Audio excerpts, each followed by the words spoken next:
देखिए निशा भगत भी हम लोग की जमात की है, जात की है, बहन है, लेकिन भाई शराब बहुत महँगी हो गई है, समझे ना? शराब इतनी महँगी हो गई है, हम निवेदन करना चाहेंगे कि शराब में जो है हमारे समाज के लोग थोड़ा कम करें, क्योंकि हमेशा देखते हैं कि कोकर में आंदोलन हो रहा है, तो वहाँ भी शराब की बू आ रही है। देख रहे हैं कि यहाँ हुंकार रैली हो रहा है, वहाँ भी शराब की बू आ रही है।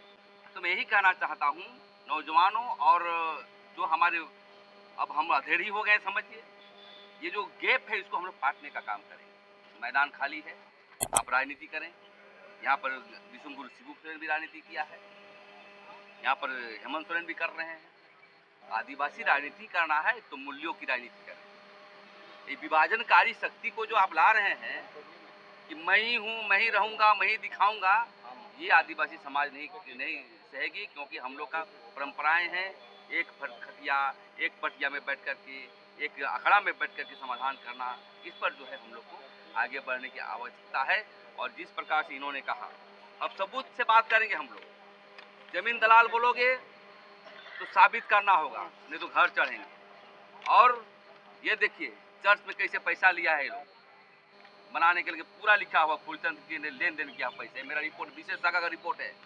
आप सही में पत्रकारिता करते हैं तो इसको दिखाइए लोगों को कि चर्च के लोग वहाँ कौन था, क्योंकि इन्होंने भाषण दिया है निकलते समय में। क्या दिया है? ये चर्च का प्रायोजित जो है रैली है, सब चर्च के लोग आए हुए हैं। एक तरफ आप घूस लोगे, उसके बाद हम ही को बोलोगे चर्च का एजेंट। और बहुत जमीन की जो है यहाँ पर वायलेशन हो रहा है। नगरीय आंदोलन में मामले पर हम लोग पैसा लेने की बात आए, साबित करना होगा। हम भी उसको भी सीआईडी को लिखेंगे, वो करके मसले पर जो उस पर लिखेंगे। और हम यही कहना चाहते हैं कि आदिवासी समाज जो रैलियां कर रही है, और देखिए बहुत सारा आंदोलन देखे होंगे आप, बरेली के पत्रकार हैं, नहीं तो पढ़िए। जब आप अफ्रीकन लिबरेशन पढ़िएगा तो उसमें ऐसे ही होता था। पहले अपने अपने लड़ते थे, पहले कुछ लेता था, फिर आगे अंग्रेज से लड़ते थे। यहाँ परिस्थिति आदिवासी है ना हम लोग की, अफ्रीकन है हम लोग, समझिए। तो इससे नेचर चलता रहता है। लेकिन हम लोग सुधारवादी की ओर चल रहे हैं कि आप स्वयं ढंग से लड़िए, मैदान खाली है, और आदिवासियों को आगे बढ़ाइए। अब तो इतना ही मेरे को कहना था। हाँ, ये तो राजनीति को लेकर के आपने जवाब नहीं दिया। वहाँ मंच से भी एक कहीं ना कहीं सवाल आ रहा था कि आप लोग राजनीतिक मंच बना दिए हैं, आदिवासी समाज के मंचों को कहीं ना कहीं परिवर्तित कर दिए, और दूसरे में आप लोगों का प्रत्यक्ष रूप से घाटशिला उपचुनाव में भी कहीं ना कहीं प्रदर्शन देखा जा रहा है। एक तरह से वहाँ पर मैं समझ गया आपकी बात। राजनीति का मतलब बताइए आप बताइए, हम नहीं जानते। बिल्कुल बिल्कुल आप बताइए राजनीति का मतलब, what is the political party? Political party जो कि लोकतांत्रिक तरीके में भागीदार बनती है और चुनाव के दौरान सरकार बनाने मदद करती है, उसके कई ढांचे हैं। तो जो जनता आए थे वोट देती है, बिल्कुल देती है। तो सभी जनता राजनीतिक है, समझे कि नहीं? वोट देना ही राजनीति है, और पक्ष और विपक्ष जो भी है। लेकिन देखिए ये जो है सोशल पॉलिटिक्स होता ही है, इसमें कौन नहीं यही कहा जा रहा है। लेकिन राजनीतिक मंच कहना जरूरी नहीं है। आप कुर्मी लोगों ने पूछते हैं, जो कुर्मी के विधायक चाहे रेल में सो जाते हैं, और सोने वालों का राजनीतिक नहीं बोलते हैं, क्योंकि आप लोग गरीब गुरबा आदिवासी को ही आप लोग प्रहार करते हैं कि राजनीति हम लोग कर रहे हैं। तो ये बिल्कुल ही राजनीति नहीं है। लेकिन ये कहना चाहता हूँ कि सोशियो पॉलिटिक्स हमेशा रही है, और चाहे पीछे हो चाहे आगे, राजनीति आपको पीछा नहीं छोड़ेगी। आप भागना चाहते हो राजनीति से, पीछा नहीं छोड़े। क्यों? जो संघीय व्यवस्था में डेमोक्रेटिक राइट है। लेकिन जो हमारी रैली है, हम लोग पीछे थे, कोई आगे नहीं थे, इसलिए पूरी तरह से सामाजिक रैली है। लेकिन ऐसा तो निशा भगत जी, आपकी समाज की निशा भगत जी जब आप नहीं बोल रही है। चलिए सबसे पहले आप सभी मीडिया बंधुओं का आदिवासी बचाव मोर्चा की ओर से आप लोग का विशेष रूप से धन्यवाद करेंगे, आभार प्रकट करेंगे कि आप सबों ने जो विगत 17 अक्टूबर को जो रैली आहूत की गई थी, आदिवासी हुंकार महारैली, उसके सफल आयोजन को आपने केंद्र सरकार तक पहुंचाने का काम किया, पूरे विश्व के कोने कोने तक पहुंचाने का काम किया कि आज आदिवासी समाज के घर पे कोई घुसना चाह रहा है, जो कुर्मी जाति का अनुचित मांग के विरोध में आज आदिवासी समाज ने साबित किया है। और इस रैली में झारखंड प्रदेश के आदिवासी समाज के उन माता पिता भाई बहनों के, उन नौजवान साथियों का, उस गांव के तमाम अगुवाओं का हम विशेष रूप से धन्यवाद करेंगे कि आपने हमारा जो अधिकार का मांग है, जिस पे हमारा आरक्षण पे हमला हो सकता है, उसको गंभीरता पूर्वक लेते हुए आपने साबित किया है कि झारखंड की राजधानी के प्रभात तारा मैदान को आपने लाखों की संख्या में भरने का काम किया है। तो मैं विशेष रूप से धन्यवाद करना चाहूँगा। और आज आदिवासी बचाओ मोर्चा का मैं धन्यवाद करूँगा कि आपने जन मुद्दे को उठाने का काम किया है।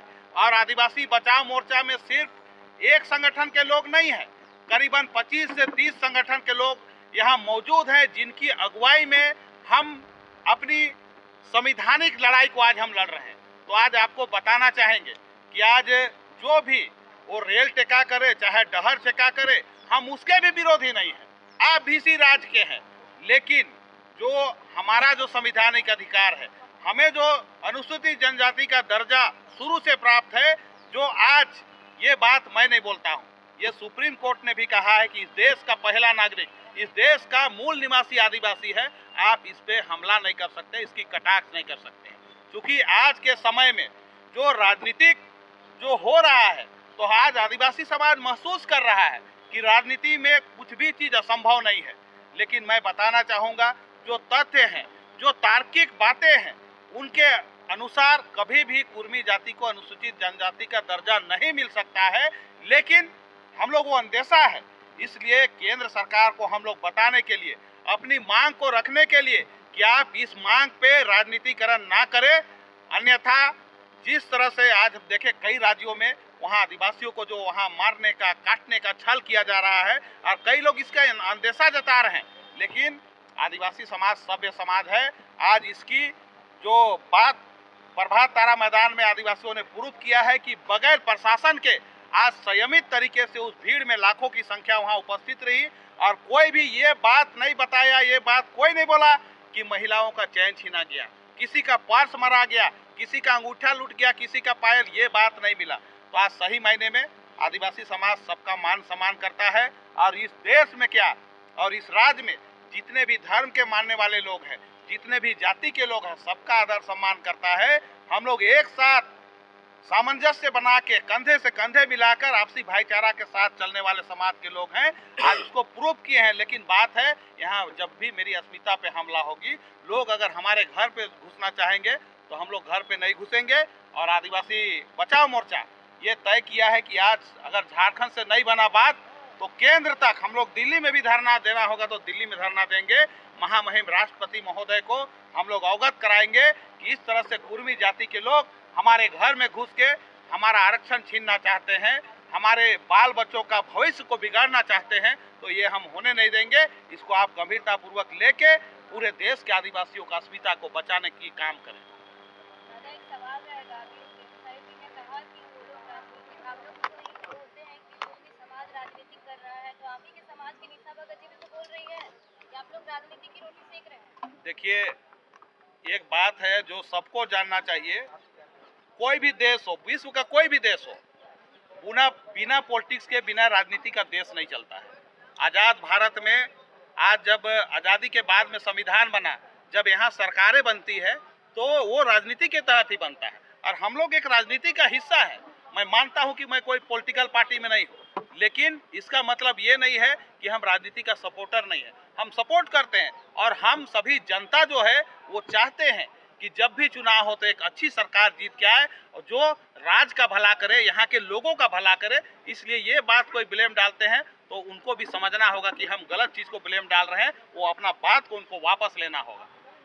आप लोग बोल रहे हैं कि हम लोग केंद्र तक ये लेकर जाएंगे, हमारी अगर बातों को नहीं सुना जाएगा तो, और अगर आप लोग से इस तरीके से मतभेद देखने को मिल रहा है, अलग अलग कुछ बना रहे हैं आप लोग, तो क्या लगता है ये कितना सफल आंदोलन होगा? देखिए, ये जो रैली था ये 100% सफल आयोजन था। और मैं आपको बताना चाहूँगा कि आपको सबको समझना होगा कि 95 और 5 में अंतर होता है। ये सिर्फ आदिवासी समाज की बात नहीं है, अन्य समाज में भी इस तरह की बातों को देखने के लिए मिलता है। लेकिन आदिवासी समाज आज इस पे चिंतन कर रहा है। जो बोला भी है, जो ब्लेम डाल रहा है, वो खुद चिंता में होगा कि मैं क्या बोल गया ये गलत बातों को। आज मैं उनसे आग्रह करता हूँ कि आप अगर पीछे बैठ जाते, आपका मान सम्मान बढ़ता, आप बड़ों को सम्मान देते तो आपका मान सम्मान बढ़ता, आप बड़े होते, आपको बड़ों का आशीर्वाद मिलता। इस बात का आपको चिंतन मंथन करना चाहिए। और हम लोग कोई राजनीति नहीं कर रहे, हम लोग पूरे आदिवासी समाज से मांग कर रहे हैं कि आप एक मंच में आइए। आज आदिवासी समाज बचेगा तब आप कहीं राजनीति करिएगा, कोई पार्टी में जाइएगा, कोई हो सकता है कभी विधायक और मंत्री बनिएगा। इस बात पे कहना चाहूँगा, आज जो भी आयोजन हुआ, कई रैलियाँ हुई, वहाँ पे आयोजन समिति होता है और आयोजन समिति का दायित्व होता है कि किसको लोग वहाँ पे बातों को रखने के लिए देंगे, किसको लोग कहाँ पे बैठाएंगे। वहाँ तो मंच ही बता रहा था कि आगे की जो सीटें थी वो भरी हुई थी, तो वहाँ पे कहाँ बैठती निशा भगत, कहाँ बैठते फूलचंद तिर्की जी। इसीलिए जो आदिवासी बचाव मोर्चा के तमाम युवा कार्यकर्ता थे, तमाम गार्जियन थे, वो लोग उनको जगह दे रहे थे कि आगे में जगह नहीं है। लेकिन इस तरह धक्कम धुक्की हमारे स्वभाव में नहीं है। आप अपनी बातों को अच्छा से चिंतन मंथन करिए और वहाँ पे आदिवासियत दिखाइए, क्योंकि ये रैली ही आदिवासियत पे हुआ था। अच्छा ये बताइए, ये तो ओंकार रैली की बात हो गई, आपने कहा अगर आप लोग इसके बाद आंदोलन करते हैं तो क्या निशा भगत जी आप लोगों के साथ रहेंगी, नजर आएंगी? निश्चित रूप से मैं कहना चाहूँगा कि आदिवासी समाज में जितने लोग हैं, जब जब बैठक होगी, बैठक में लोग शामिल हों, अपने बातों को शालीनता पूर्वक रखें और एक मंच में सामूहिकता के साथ में समाहित होकर आदिवासियत का जो बात करेगा वो इस आंदोलन में शामिल होगा। ये बात मैं आप लोगों को बताना चाहता हूँ।